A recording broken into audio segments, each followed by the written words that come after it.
Estudo Bíblico Levítico 27, versos 1 a 34. O capítulo pode ser dividido em duas porções principais: votos, versos 1 a 29, e dízimos, versos 30 a 33. A primeira consiste em instruções sobre votos relacionados com 1. Pessoas, versos 1 a 8, 2. Gado, versos 9 a 13, 3. Casas, versos 14 e 15, 4. Terra, versos 16 a 25 e 5. Exceções quanto às instruções precedentes, versos 26 a 29. Um voto não era jamais ordenado, mas, uma vez feito, tinha que ser escrupulosamente mantido. Eclesiastes 5, versos 4 e 5, Deuteronômio 23, versos 21 e 23, Números 30, verso 2. Se substituição ou redenção, pagamento, fosse necessário, era preciso fazer um pagamento. De acordo com os teólogos Kiel e Delitzsch, de Pentateuch 2, 480, página, o cumprimento do voto só podia consistir no pagamento efetuado no santuário, de acordo com o preço afixado pela lei. Verso 2. Voto, em hebraico, neder, da raiz nadar, prometer. O voto era uma decisão voluntária da parte de algum israelita, para se dar a si mesmo ou as suas possessões a Jeová. Vemos, por exemplos, de votos nas ações de Ana, 1 Samuel 1:11, e de Jefté, Juízes 11, versos 30 e 31, sendo que nem toda pessoa que fazia votos teria oportunidade de servir no tabernáculo. Os que não o podiam fazer pagariam seus votos através de grandes ofertas. O tamanho da oferta era decidido pelo sacerdote conforme as possibilidades do ofertante. Versos 3 a 12. Este registro bíblico fornece as condições para a avaliação do valor da coisa prometida a Deus e a comutação do voto de acordo com o valor. Em sua maioria, nos casos citados aqui, não há mudança de propriedade, há o pagamento ao Senhor de valor equivalente. A avaliação era afetada pelos padrões daqueles dias quanto à idade e sexo. Percebemos em Deuteronômio 23, versos 21 a 23, a seriedade com que o voto é tratado. Mas o caráter humanitário da legislação levítica também consta na proteção prescrita na lei para o pobre, verso 8. O Novo Testamento nada fala de tais ordenanças, sendo que o amor de Cristo é tão grande que a nossa única resposta lógica é a dedicação da nossa vida inteira. Romanos 12, versos 1 a 12, 1 Coríntios 6, versos 19 e 20. Comparemos este texto com Gênesis 28, versos 18 a 22, Salmos 56, 12 e 66, 13. 116, 12.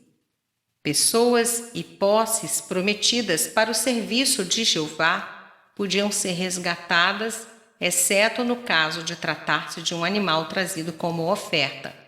Capítulo 7, verso 16 e Números 30. Verso 9. Se for animal. Ao que parece, um animal não podia ser resgatado por dinheiro. Verso 10. Não o mudará. Ambos, o animal originalmente dedicado e o substituto, tinham de ser oferecidos. Verso 13. A adição da quinta parte, 20%, sobre o valor do voto, servia para impedir que os servos de Deus fizessem votos impensados. Versos 14 e 15. Quando alguém dedicar a sua casa. Uma casa dedicada ao Senhor era avaliada pelo sacerdote. Se não fosse resgatada, ao que parece, devia ser vendida em benefício do santuário. Se o proprietário quisesse resgatá-la, devia acrescentar 1/5 ao valor estimado. Verso 16. Semente necessária. O valor de um campo pertencente a um homem por meio de herança devia ser avaliado pela porção de semente que seria preciso para semeá-lo devidamente. A porção aqui estipulada, ao que parece, era o valor estimado das colheitas de tal campo por todo o período do jubileu. Nota: aqui vemos a origem da ideia do alqueire, que é uma medida de semente. Hoje, avaliamos o terreno com alqueires vinculados a medidas métricas, o que é injusto, pois algumas áreas de pântano, rochas ou florestas são impróprias para a semente e desvalorizadas. O valor real da terra é a ceifa que produz. Versos 22 e 23. O campo que comprou. Se o campo fosse da pessoa não por herança, mas por compra, e fosse dedicado ao Senhor, teria de ser pago todo ele ao mesmo tempo, no mesmo dia, o valor estipulado pelo sacerdote. Dedicar. O verbo em hebraico é o hikdish, causar a ser kadosh, ou santo. Não é exatamente santificar no sentido ético-religioso. É separar para o serviço de Jeová, que é uma parte integrante de ser santo. Verso 24. No ano do jubileu. Esse campo não era livre para ser dado à obra de Deus, já que haveria de voltar para a família que o herdou. Era apenas emprestado. Verso 26. O primogênito de um animal, o que já havia sido divinamente decretado e que pertencia ao Senhor, não podia ser votado a ele. Seria um contrassenso oferecer em voto ao Senhor aquilo que já lhe pertencia. Verso 27. Se for de um animal imundo. O primogênito de um animal imundo dedicado ao Senhor era avaliado pelo sacerdote e podia ser resgatado, acrescentando-lhe 1/5 do valor fixado. Versos 28 e 29. Dedicar irremissivelmente. Essa expressão é uma maneira de traduzir uma palavra mais forte do que dedicar. Em hebraico significa reservar irrevogavelmente para alguma finalidade. Se é reservada para destruição, amaldiçoar seria sua interpretação. A ideia básica da palavra é isolar na sociedade.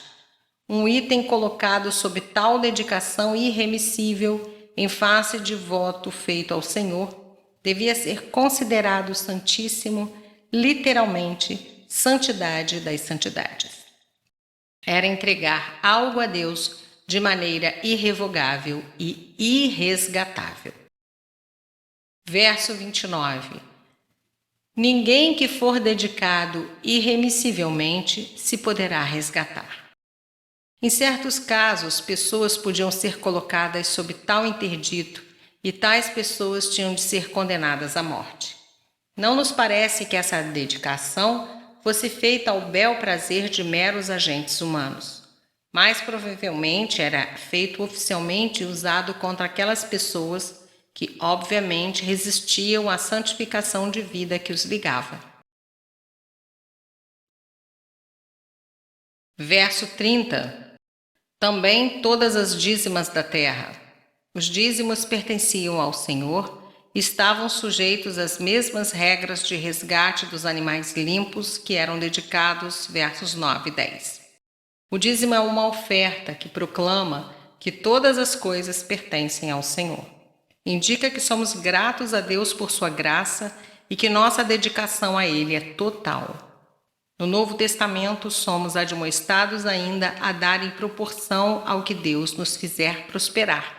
1 Coríntios 16, versos 1 e 2. Isso, porém, não significa dízimo, mas oferta com referência a casos específicos. 1/10 de todos os produtos agrícolas recolhidos eram dados a Deus, isso é, a tribo sacerdotal de Levi, Números 18, versos 21 e 29, Deuteronômio 12, versos 6 a 18 e 14, versos 22 a 29. Verso 32. Tudo que passar debaixo da vara. Refere-se ao costume de contar animais, fazendo-os passar em fila de ao saírem de um cercado e marcando cada 10º animal com uma vara mergulhada em material colorido. Verso 33. Não serão resgatados. Não se devia substituir por outro animal, a não ser que este estivesse pronto a entregar ambos.